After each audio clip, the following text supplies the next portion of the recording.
From our discussions, a number of very important conclusions have emerged, and I should like to mention some of them briefly. Of primary significance is the general consensus that has been reached with respect to economic policy in the industrial countries. Notwithstanding all the difficulties in this area, there is a clear and general view that the path to sustainable economic growth and the reduction of unemployment lies in the elimination of inflationary psychology and the restoration of a reasonable degree of price stability.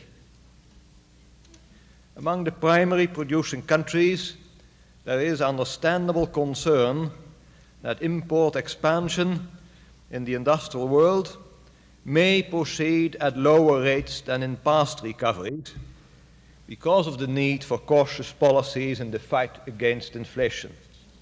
Yet, I sense that the developing countries concur that it would be in their own best interest for the industrial countries to conquer inflation.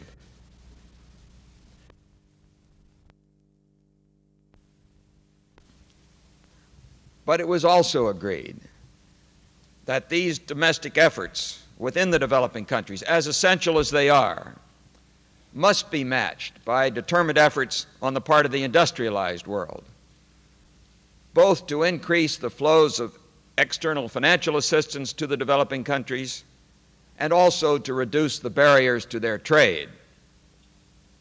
Without these two complementary development efforts, domestic reforms and greater external assistance, even minimally acceptable rates of growth and economic and social advance will not be possible.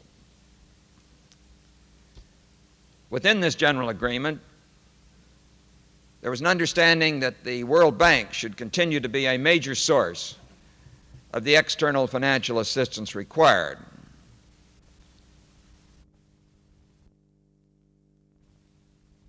I think the bank is going to play a very important role, but it is still true that the developing countries are going to provide 90% of the effort that goes into their development program themselves. You are pulling yourselves up by your own bootstraps, and all we can do is help to give you perhaps stronger bootstraps.